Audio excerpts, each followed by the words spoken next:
셋째 시간 은혜 나눌 말씀 누가복음 2장입니다. 11절부터 14절까지만 우리 같이 한번 합니다. 같이 합독합시다. 오늘날 다윗의 동네에 너희를 위하여 구주가 나셨으니 곧 그리스도 주시니라. 너희가 가서 강보에 쌓여 구유에 누인 아기를 보리니 이것이 너희에게 표적이니라 하더니 호련히 허다한 천군이 그 천사와 함께 있어 하나님을 찬송하여 가로되 지극히 높은 곳에서는 하나님께 영광이요 땅에서는 기뻐하심을 입은 사람들 중에 평화로다. 아멘. 자, 이 시간은 예수님께서 오시는 이야기를 잠시 하겠습니다. 예수님께서 오시는 이야기. 예수님은 이사야 9장 6절에서 말씀하시듯이 아기 예수가 나시는데 그 아기가 전능하신 하나님이요 영존하신 아버지요 평강의 왕이라고 합니다. 그러니까 아기 예수 자체가 삼위째 하나님이라고 얘기를 하는 거예요. 이 부분도 이해가 안 되죠? 깐나래기가 응애하고 태어났어. 근데 이 깐나래기가 만군의 여호와 하나님, 만물을 창조하시고 그 만물을 다스리고 운행하시는 삼위일체 하나님이라고 얘기한단 말이에요. 근데 이 하나님이 오실 때 천군 천사들이 나팔 불면서 하늘의 영광이 나타나면서 이렇게 오시면 얼마나 멋있겠어요. 온 세상 사람들 다 알게 하늘로부터 천마를 타고 쫙 내려오면은 구름을 타고 쫙 내려온다든지 얼마든지 연출하실 수 있잖아요. 그런데 우리 주님은 그렇게 오신 것이 아니라 세상에 날 데가 없어서 반겨주는 사람이 없어서 태어날 곳이 없어서 어디서 태어나요? 예. 짐승의 우리에서 태어납니다. 그러니까 이제 일반적으로는 이 호적을 하러 갔어요. 마리아와 그 요셉이 이제 그 다스리는 그 친령에 의해서 이제 호적을 정리하러 갔어. 이게 호적으로 정리하러 가다 보니까 많은 사람들이 있어서 이제 여관의 숙소에 들릴 데가 없어. 그러니까 이제 짐승 무리에라도 추위를 피하려고 들어가는 거예요. 이제 그런 이제 설정이 되어 있지만 중요한 것은 이스라엘을 구원할 구세주가 오시는데 하나님께서 하시면 못하겠습니까? 하나님께서 하시면 우리 신앙생활 하면서 좋은 일 있으면 그러잖아요. 좋은 일 있으면 주님 감사합니다. 하나님께서 하셨습니다. 그래요 안 그래요? 좋은 일 있으면 그리고 쓸만한 것도 있으면 아이고 하나님 감사합니다. 주님께서 하셨습니다. 그래. 그런데 우리 주님 오실 때는 아이고 하나님의 영광을 나타나는데도 불구하고 세상에 그 여간방도 못 얻어가지고 짐승이 사는 그 우리 간에서 예수님을 태어나게 합니다. 비참한 겁니다. 다시 말하면 이 세상 사람 아무도 주님을 반기지 않았어요. 오늘날 우리가 예수 오시는 이야기가 우리가 생각할 때는 주님을 영접한다. 주님의 말씀을 받아들인다. 내 자신을 부인한다. 엄청난 은혜 안에 있을 것 같지만 보세요. 창세기 3장 16절에 뭐라고 그랬어요? 하와에게 잉태할 때 자식을 낳을 때 잉태하는 고통을 당한다. 아기가 태어날 때 고통 가운데 태어나는 겁니다. 아기가 태어날 때. 주님이 오시는 길에 잉태하는 것도 사실 주님이 오는 길이에요. 이 땅에 처음 나타나는 것도 주님께서 오시는 길이에요. 그런데 짐승의 우리에서 주님은 태어나. 그런데 여기서 뭐라고 했습니까? 오늘날 다윗의 동네에 구주가 나시는데 바로 이분이 그리스도다. 그리스도를 번역하면 메시아입니다. 메시아, 우리를 죄에서 구원하실 주님. 근데 너희가 가서 볼 것이다. 누구를? 예수를. 근데 그 예수가, 그 그리스도가 강보에 쌓여가지고 구유에 놓아져 있는 아기다. 이 구유가 뭐예요? 짐승의 먹이통이에요.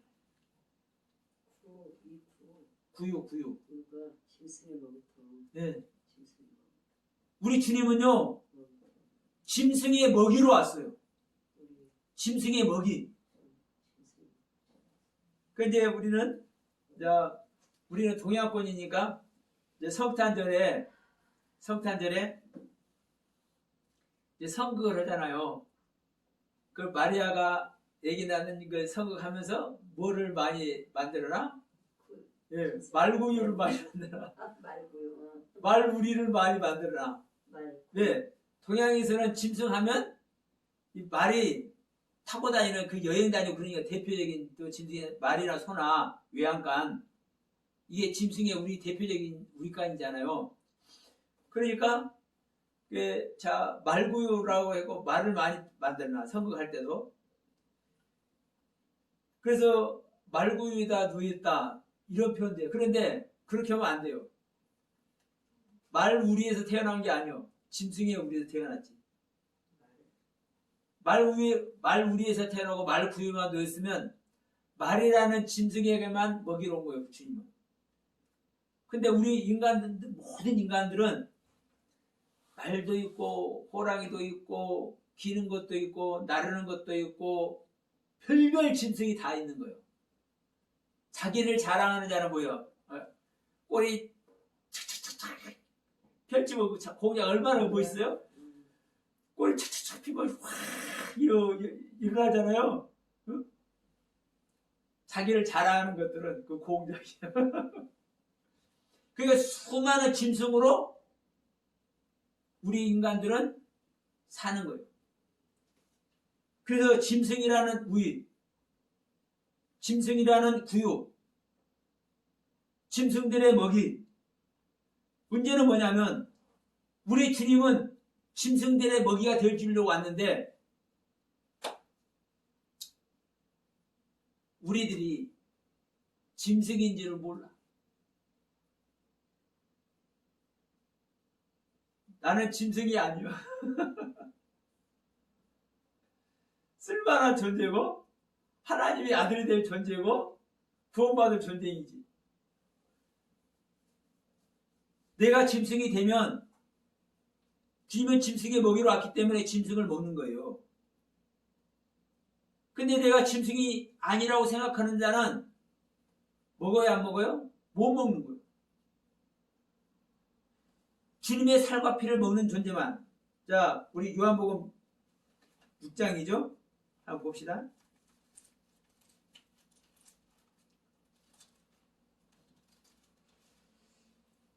이 양식, 요한복음 6장에서 이 양식 얘기를 한다니까요. 양식. 응? 요한복음 6장에서 5,000명을 먹이고 다스리는 이 이야기를 하면서 생명의 떡 22절부터 생명의 떡을 얘기해. 그러면서 자 요한복음 6장 자 28절에서 29절에서 무슨 얘기를 하냐면 예수 믿는 이야기를 합니다. 우리가 어떻게 해서 하나님 일을 할 겁니까? 이렇게 얘기를 해요.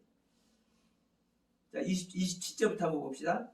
썩는 양식을 위하여 일하지 말고 영생하도록 있는 양식을 위해서 하라. 이 양식은 인자가 너에게 주는 인자가 너희에게 주리니 인자는 아버지 하나님의 인치신 자니라. 예, 여기서 예. 썩는 양식. 예. 아까 뭐 우리 육신의 것을 말하는 거죠. 그렇죠. 좀 구체하죠. 예. 썩는 양식을 위해서 일한다는 것은 자 우리가 썩을 것입니다. 우리 인간의 모든 것이 이 썩을 것이고 인간이 추구하는 모든 것이 썩는 양식인 거예요. 그러면 썩는 양식이 인간이 먹는 쌀만 썩는 양식이 아니라 돈이 됐든 지식이 됐든 돈이 됐든 지식이 됐든 양식이 됐든 인간이 원하는 모든 것은 썩는 양식입니다. 자 우리가 우리 육신도 똑같습니다. 우리 쌀만 먹고 사는 건 아니잖아요. 돈이 있어야 살고 문화를 즐겨야 살아 또 그러죠? 우리 가치관이 다른 사람들은요 문화를 즐겨야 산다니까요. 우리가 가지고 있는 세상의 지식으로 말미암아 우리는 살아. 그러니까 우리 인간들이 추구하는 모든 것은 썩는 양식입니다. 그럼 이제 우리가 신앙생활도 마찬가지입니다. 신앙생활도 여러분 우리 인간들이 신앙생활을 통해서 어떻게 하나님을 만나고 우리가 그 하나님 영광에서 일하는 것 같지만 그래서 우리는 하나님이란 이름, 예수 그리스도란 이름을 부르면서 모든 일을 하다 보니까 하나님의 일을 하는 줄 알아. 이 이야기를 지금 여기서 하는 거예요. 예. 예수 그리스도 이름을 부르고 사는데 실상 그렇지 않은 거죠. 그렇죠. 우리가 목회를 하고 교회에서 헌신 봉사를 하고 이런 일을 해도 실제로는 썩는 양식을 위해서 일하는 거예요. 사실은 썩지 않는 양식을 위해서 일하는 것은 뭐밖에 없습니까? 예수 그리스도 생명 얻는 것밖에 없어. 그래서 썩는 양식을 위하여 일하지 말고 영생하도록 있는 양식을 위해서 일하라. 영생하도록 있는 양식은 예수님의 생명 얻는 것만 영생하도록 있는 양식입니다. 그러면서 이 양식은 인자가 너에게 주리니 예, 인자가 주님께서 우리에게 주고 싶은 것은 하나님의 생명밖에 없습니다. 그래서 지난번에도 말씀드렸지만 성경을 우리에게 주신 목적도 예수 그리스도 생명 얻게 하기 위해서 예수님께서 이 땅에 오신 목적도 예수 그리스도의 생명을 얻고 더 풍성하기 위해서 여호와 하나님을 사랑하라고 말씀하는 것도 생명 얻기 위해서 모두가 하나님의 생명 얻는 것이 주님의 뜻이고 예수님께서 우리에게 주고자 하는 것의 그 본질입니다. 예수님께서 우리에게 주고자 하는 본질. 예. 그래서 주님께서 이렇게 말씀하는 거예요. 이 양식은 어떤 양식은 영생하도록 있는 양식은 인자가 너희에게 주리니 인자는 아버지 하나님의 인치신 자니라. 이렇게 말하니까 유대인들이 묻습니다. 그러면 우리가 어떻게 하여야 하나님의 일을 할까요? 영생하도록 있는 양식을 위해서 일을 해야 되잖아요. 그러면 어떻게 우리가 하나님의 일을 할까요? 이렇게 물어봐. 그러니까 29절에서 주님께서 뭐라고 말씀하십니까? 하나님의 보내신 자를 믿는 것이 하나님의 일이다. 그러면 하나님께서 보내신 자가 누굽니까? 예수 그리스도잖아요. 그럼 예수 그리스도를 믿는 것이 하나님의 일이에요. 우리가 교회 가서 헌신 봉사하고 우리 목사들은 목회하고 성도들 신방하고 이게 하나님의 일이 아니라 예수님을 믿는 것만 하나님의 일이라. 그럼 보세요. 우리가 하나님을 믿는다는 것은 예수 그리스도를 믿는다는 것은 그 믿음 자체가 무엇입니까? 사랑의 믿음이잖아요. 사랑하라는 그 계명 지키는 거잖아요. 자, 요한복음 13장 34절에서 말씀합니다. 내가 새 계명을 주느니 너희들은 서로 사랑해라. 내가 너희들을 사랑한 것까지 사랑해라. 이게 우리에게 주신 명령의 명령, 계명. 이것을 지키는 자만 우리는 하나님의 제자가 되고 하나님의 아들이 되는 거예요. 이웃을 사랑하지 않고 하나님을 사랑하지 않는 자는 죽었다 깨어나도 구원 못 얻어. 그러면 자, 우리가 예수 그리스도를 하나님이 보내신 자 예수 그리스도를 믿는다는 것은 그 계명을 지킨다는 거예요. 다시 말하면 사랑한다는 거예요. 그러면 성도들을 신방을 해도 뭘로 하겠습니까? 하나님의 사랑으로 신방을 하고 할렐루야. 이웃을 도와줘도 무엇으로? 하나님의 사랑. 하나님의 사랑으로. 아멘. 이게 기본이에요, 이게. 그런데 하나님을 믿는 믿음이 없어. 영생하도록 있는 양식이 없어. 그런데 하나님의 일을 하네? 신방도 하고 이웃도 사랑하고 해? 그러면 그것이 전부 다 뭐다? 가짜다. 그것은 하나님께서 하나님 앞에 아무런 효과도 없어. 아무런 효과도 없어. 집을 10채를 해먹고 자기 인생 전부를 들여도 그건 소용없어. 하나님 안 받아. 명심해야 됩니다. 영생하도록 있는 양식, 이 양식 안에 있는 자만 하나님은 받으십니다. 그러니까 신방을 해도 이웃을 사랑해도 어떤 것 안에서 영생하도록 있는 양식을 소유한 상태에서 신방도 하고 이웃도 사랑하고 목회도 하고 교회 헌신 봉사도 하는 거예요. 그래서 제가 아까도 말씀드렸지만 우리가 창세기다 계시록이다 뭐 엄청난 얘기들 쫙 푸는 것도 진짜 중요하지만 진짜 중요한 게 뭐예요? 우리가 영생하도록 있는 양식 그리스도의 말씀을 먹고 거듭나는 것이 중요한 거. 그래서 지금 이 예수 오는 이야기를 말씀해달라니까 먼저 하는 겁니다. 왜? 이 예수 오는 것이 거듭나는 거예요. 아멘. 이 예수 오는 것이 영생하도록 있는 말씀이잖아요. 이 예수를 믿는 것이 하나님의 일이잖아요. 성경적으로. 그러니까 자 보세요. 이 요한복음 6장 28절 29절에서 이제 우리가 영생하도록 있는 양식 하나님의 일을 얘기를 해. 그리고 40절 6장 40절 봅시다. 내 아버지의 뜻은 아들을 보고 믿는 자마다 영생을 얻는 이것이니 마지막 날에 내가 이를 다시 살리라. 하나님의 뜻은요, 아들을 믿고 그 아들의 이름으로 힘입어 영생을. 아멘. 주여. 감사합니다. 영생하도록 있는 말씀. 네, 이 영생, 영원한 생명, 예수 그리스도의 생명, 하나님의 생명. 자, 그러면 여기서 우리가 잠깐 마태복음 7장 잠깐 갑니다. 이 말씀은 아무리 강조도 과다하지 않습니다. 사실은. 마태복음 7장 21절에서 이렇게 얘기잖아요.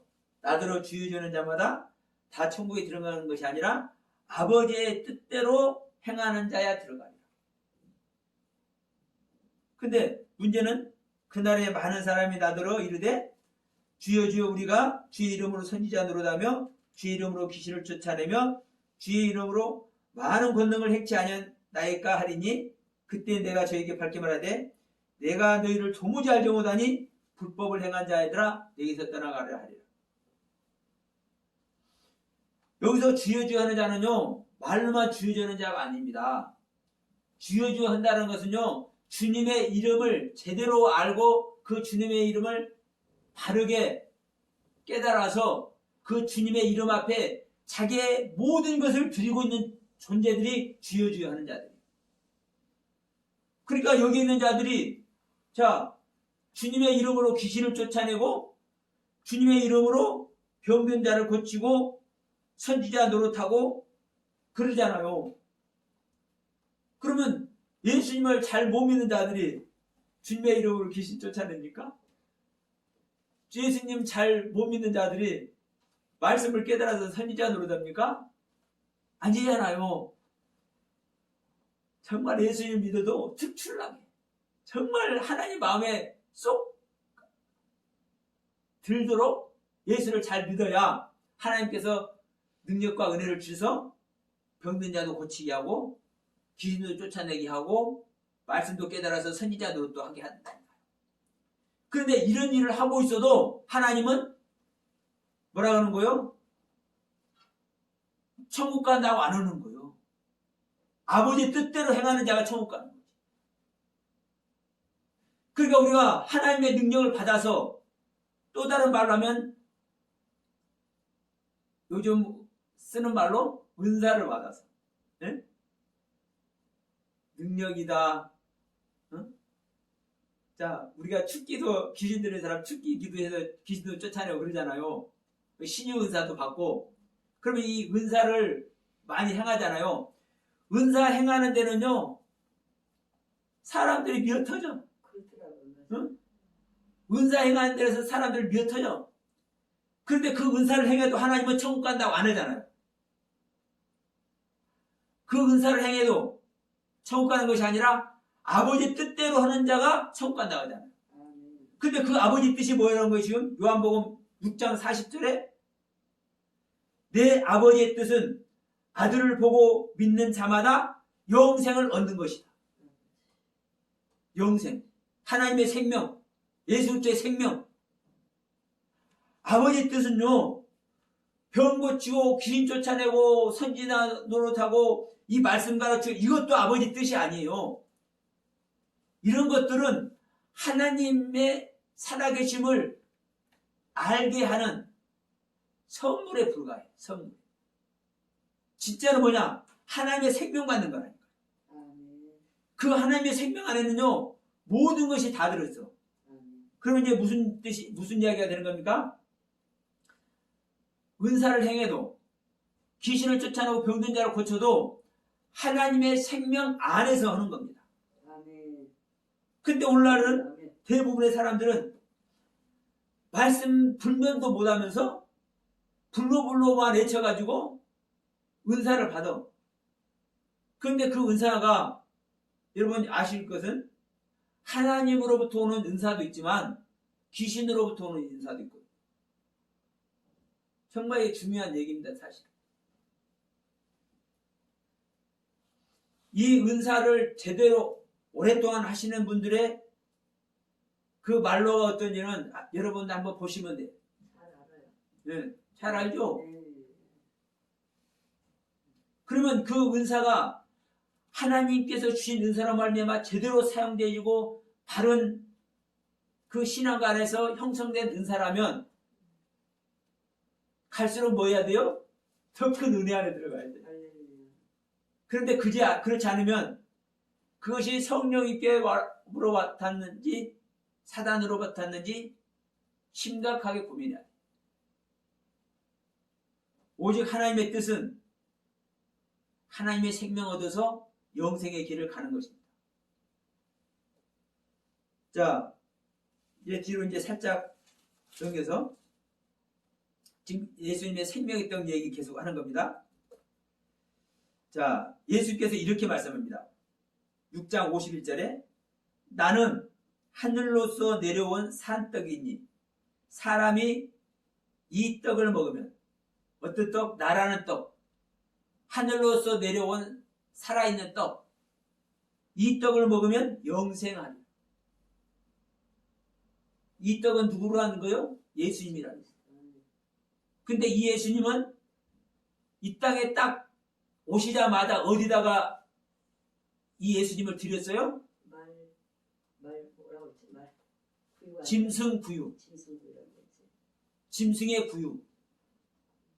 짐승들의 먹이통으로 우리 주님을 진상했어. 진상했단 말 좀 그렇습니까? 우리를 짐승의 먹이로 우리 주님은 드려졌다니까. 그러니까 주님께서 나는 어디로 왔다? 어디로부터 왔다? 하늘로부터 왔다.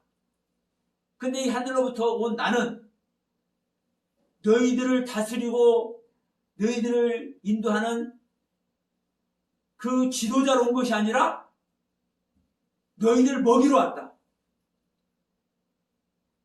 너희들에게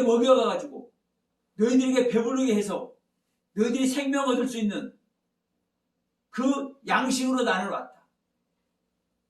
그러면서 뭐라는 거예요?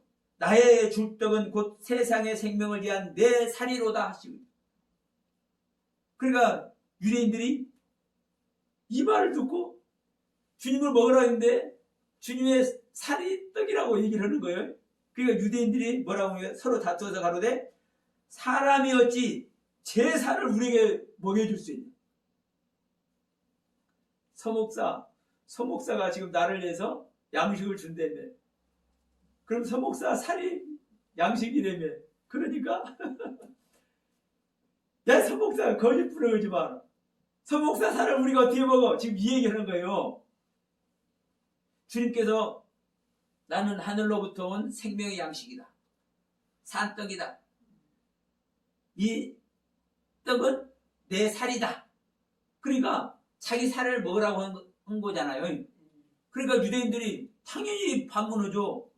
아니, 예수씨, 당신이 귀한 사명을 갖고 이 땅에 온 것은 이해가 되는데 당신 살을 어떻게 먹으라고요?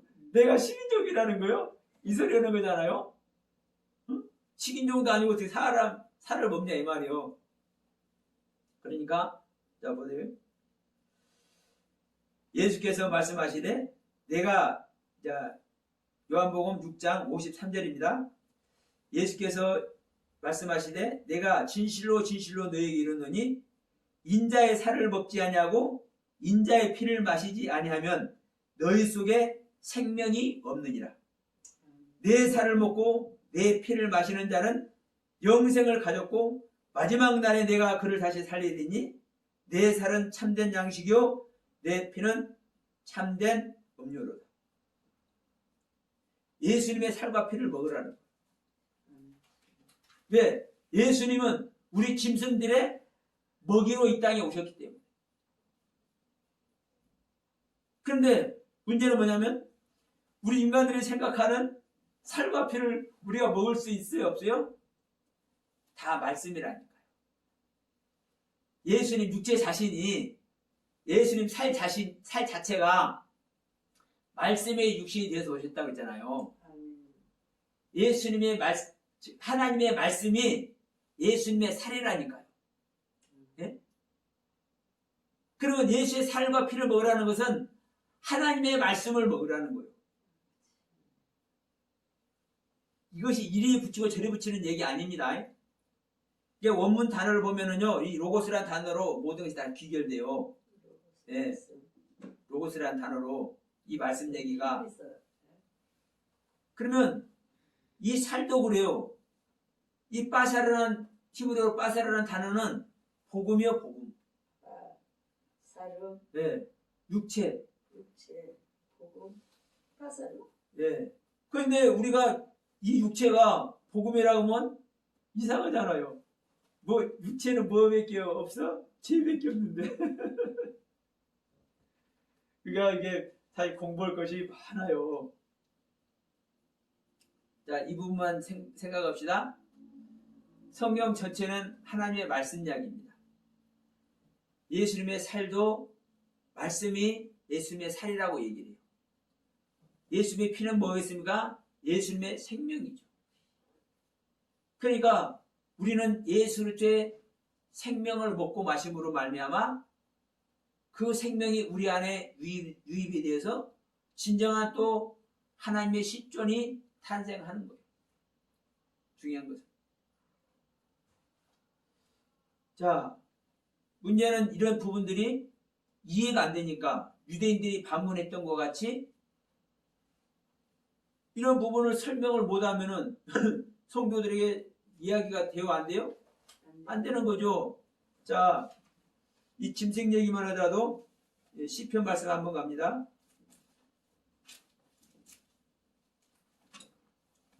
시편 49편 한번 갑니다.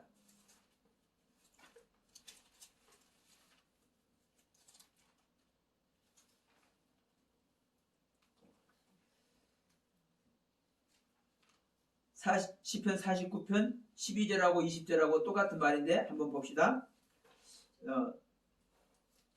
사람은 종기하나 장구치 못하며 멸망하는 짐승 같도다. 20절 종기에 처하나 깨닫지 못하는 사람은 멸망하는 짐승 같도다. 우리는 사람이에요. 이 사람은 어떤 모습이에요? 하나님의 형상과 모양대로 지어진 존재가 사람입니다. 그럼 우리 사람과 하나님의 모습이 사실 똑같은 모습이라고 얘기를 합니다. 성경은. 그러니까 자 창세기 18장에 아브라함이 상수리 나무 앞에 아래 있을 때 세 사람이 나타나잖아요. 이 세 사람이. 근데 한 사람은 여호와 하나님이고 이 두 사람은 나중에 소돔과 고모라로 이제 롯을 만나러 가는 두 천사예요. 근데 세 사람이라고 표현한다. 세 사람이라고. 근데 이 사람이라는 단어가 병들어 죽을 수밖에 없는 에노스라는 단어예요. 에노스. 예. 병들어 죽을 수밖에 없는. 네. 병들어 죽을 수밖에 없는 존재. 문제는 하나님께서 나타나실 때, 여호와 하나님과 두 천사가 나타날 때 존귀한 자, 영원한 자, 거룩한 자 얼마든지 표현할 수 있는 방법이 많이 있습니다. 근데 사람이라고 표현했다. 사람이라고. 이 에노스라는 사람은 우리하고 똑같은 사람이에요. 우리를 에노스라는 사람이에요. 병들어 죽을 수밖에 없는 존재. 그러니까 우리 인간하고 하나님하고 모습이 똑같다라는 거예요. 판박이라는 거예요. 이 하나님의 형상과 모양대로 지어진 존재가 우리입니다. 우리 인간. 그런데 하나님의 형상과 모양으로 존귀하게 지음받아 있음에도 불구하고 우리는 멸망하는 짐승 같다는 거예요. 어떨 때? 깨닫지 못할 때. 누구를 깨닫지 못할 때? 하나님을 깨닫지 못하는 것이 아니라 내 자신을 깨닫지 못할 때. 그럼 내 자신은 어떻게 깨닫는 것이냐? 죄인인 걸 깨닫는 겁니다. 내가 죄인인 걸 깨닫는 것이고 죄인인 나를 구원하러 예수님께서 오신 것을 우리는 깨닫는 것이고 우리는 그 나를 구원하러 오신 그 예수님의 생명을 취해야 내가 그 예수님의 생명이 된다는 것을 깨닫는 것이죠. 그래서 깨닫지 못하는 자는 짐승과 같다. 우리는 내가 짐승인 존재를 알아서 나를 살리기 위해서 예수님께서 이 땅에 오신 것을 우리는 깨달아야 됩니다. 그래서 그 예수님의 살과 피를 먹으라고 하는 겁니다. 자, 우리가 누가복음 2장 말씀을 지금 보고 있잖아요. 중요한 것은 이 예수님이 이 땅에 태어났을 때도 그렇습니다. 이 세상이 얼마나 하나님이 나셨어요? 네? 하나님이 나셨어. 그러면 이 땅을 구원할 그 구세주가 나셨기 때문에 얼마나 그 영광스러운 모습 아래 있어야 되겠어요? 그러면서 14절에 이렇게 말씀하잖아요. 13절에 호련히 천군 천사들이 그 천사와 함께 하나님을 찬송해. 천사들이. 그러면서 14절에 뭐라고 그래요? 지극히 높은 곳에서는 하나님께 영광이요 땅에서는 기뻐하심을 입은 사람들 중에 평화로다. 자, 이 말씀은 성탄절 때 걸려있는 프랭카드가 거의 다. 근데 이 문구를 그대로 그 프랭카드에 다 쓰는 것이 아니라 간단하게 딱 쓰죠. 하늘엔 영광, 땅에는 평화. 그래야 안 그래요? 대부분. 하늘에는 영광, 땅에는 평화. 근데 그것이 심히 잘못된 거예요. 성경 말씀을 왜곡하는 거예요. 성경은 하늘에는 기뻐하심을 하늘에서는 하나님께 영광이요 땅에서는 기뻐하심을 입은 사람들 중에 평화라고 그랬지 땅의 평화라고 안 했어요. 땅의 평화라고 안 했어요. 여러분 실제로 이 뒤에를 보면은 이 예수가 태어난 것으로 말미암아 2년 전서부터 태어난 모든 아기들을 전부 다 죽여버리잖아요. 이 헤롯 왕이 이 예수를 죽이기 위해서 누가 누군지 모르니까 명령을 내려. 야, 요즘 태어난 애기만 죽이면은 그 전에 낳았다고 얘기하면 모르니까 2살 이후로 2년 전서부터 태어난 모든 애기는 다 죽여라. 그러면 2년 전에 태어났으면은 걷잖아요. 예? 아장아장 걷잖아요. 그러니까 걷지 못한 애기들은 다 죽이는 거예요. 그걸 분별할 수 있지 않습니까? 그럼 갓난 애기가 예수는 태어난 지 얼마 안 됐으니까 이제 그 분별할 수가 있어. 구별할 수가 있어. 그러니까 2년 전서부터 태어난 애기들은 다 죽여라. 그러면 이 땅에 지옥이 펼쳐져 있는 거 아니에요? 실제로 그 예수가 이 땅에 유대 땅에 베들레헴에 났을 때 그 일이 실제로 있었잖아요. 역사적으로도. 그러면 이게 무슨 땅의 평화냐고. 그래서 땅의 평화라고 절대로 성경은 얘기를 하고 있잖아요. 자, 분명히 말하자면 땅에서는 기뻐하심을 입은 사람들 중에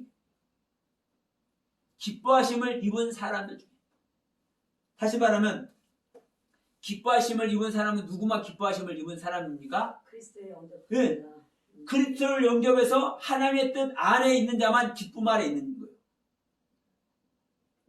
그러면 그리스도를 영접해서 하나님의 사람이 된 사람만 뭐예요? 평화라니까요. 하나님을 영접하지 못한 사람은 지옥인 거예요. 이 땅에서는. 이 땅에 지금 모든 사람들이 다 지옥에 사는 거예요. 여러분. 하늘에는 하나님의 영광이요. 이 땅에서는 기뻐하심을 입은 사람들 중, 즉 그리스도를 영접해서 그리스도의 생명으로 거듭난 존재만 평안 안에 있는 거예요. 이게 예수 그리스도가 오는 이야기. 그럼 우리는 어떻게 해야 되겠어요? 그리스도의 생명 못 얻으면 우리는 이 땅에서 아무리 복된 삶을 살아도 돈을 흥청망청 쓰고 그냥 몇십 평, 몇백 평 아파트에 살고 별도 호화로운 생활을 한다 할지라도 그것이 여러분 지옥인 걸 알아요.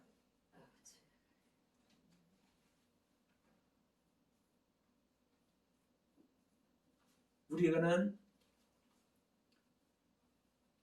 멍청하다 할지라도 이렇게 표현해서 죄송합니다. 그러나 이럴 때는 우리가 신랄하게 얘기를 해야 돼요. 우리 자신의 생명에 대해서. 우리가 멍청하다 할지라도 세상 지식이 없다 할지라도 말씀을 분별하지 못한다 할지라도 하나님의 생명을 받을 수 있습니다. 아멘. 지혜로운 자들만 하나님의 생명 받고 공부한 자들이 하나님의 생명 받는 게 아니에요. 그래서 하나님은 사용하더라도 저같이 이 찌질이 못난 자를 들었어서 이런 말씀도 전하게 하신다니까. 부끄러운 자들을 쓰셔가지고 목에다 힘주고 있는 사람들 부끄럽게 만들어. 그러니까 저같이 멍청한 사람도 배우지 못한 사람도 세상적인 것 풍부하게 가지고 있지 못한 사람도 가난한 사람도 세상 물정 분별하지 못하는 사람도 하나님을 영접할 수 있어요. 자기가 어떤 존재인지만 알면 우리는 하나님의 형상과 모양대로 창조된 존재입니다. 아멘. 그럼에도 불구하고 내가 하나님의 형상과 정말 거룩한 그 존귀한 하나님의 형상과 모양대로 지음 받고 있음에도 불구하고 내 자신을 아는 거예요, 모르는 거예요? 모르잖아요. 내 자신을 깨달으면, 내 자신이 짐승인 줄 알면 우리는 짐승의 먹이로 이 땅에 오신 주님을 우리는요 영접할 수가 있고 그 주님께 우리는 나아갈 수 있습니다. 주님의 살과 피를, 이럴 때는 이렇게 해야 돼요. 주님의 살을 뜯어먹고 주님의 피를 내가 마신다고 생각할 때 내가 살기 위해서 주님의 살을 뜯어먹고 주님의 피 마시는 거잖아. 얼마나 죄송스러운 얘기요. 내가 살기 위해서 생명이신 주님의 살을 먹고 생명 자체이신 주님의 피를 내가 먹어야만 내가 생명되잖아. 그럼 내가 살기 위해서 주님의 살을 뜯어먹어야 되네? 이 부분을 한번 여러분 생각하시면서 내가 그럴 수밖에 없는 존재라는 것. 짐승만도 못한 존재라는 것. 그러나 주님은, 하나님은 어떤 짓을 해서라도 하나님의 생명을 얻으라고 우리에게 말씀하고 있다는 사실. 성경에 롯이 그 딸들하고 소돔과 고모라에서 살다가 유황불로 그냥 막 풍지박산을 내니까 그걸 도망쳐 나와가지고 천사들이 이끌려 도망쳐 나와가지고 소알성에 들어가서 굴에 들어가죠. 굴에. 근데 굴에 들어가서 자기 딸들하고 거시기 돼가지고 자식을 낳는다니까. 딸들은, 여자는 생명을 낳아야 구원받아. 어떤 생명? 아버지의 생명. 이 롯이 근친 상관하는 그 이야기가 아니에요. 성경 이야기가. 하나님의 생명, 아버지의 생명 얻기 위해서는요, 어떠한 일을 하더라도 자기 아버지 술 먹게 해가지고 그 롯의 딸들이 아버지하고 관계를 가져서 자식을 낳잖아요. 이게 음란패설 얘기를 하는 게 아니라니까요. 우리는 어떻게 하더라도 예수님의 살과 피를 뜯어먹고라도 예수의 피를 마셔서라도 우리는 생명을 얻어야 한다니까요. 우리가 롯의 딸이 되면은 어떻게 해서라도 아버지의 생명을 받아야 내가 생명을 낳아서 구원을 얻는다니까요. 성경 모든 것이 구원 얻는 방법 다 얘기해 놓은 거예요. 구원 얻는 방법. 여러분, 이 안에서 오늘도 저와 여러분들 진정한 구원 얻는 방법 무엇이 있을까? 나에게는 무엇이 있을까? 생각해보는 그 귀한 은혜 안에 모두가 들어가서 아버지의 영광의 나라에 동참하는 저와 여러분 다 되시길 주님으로 축원드립니다.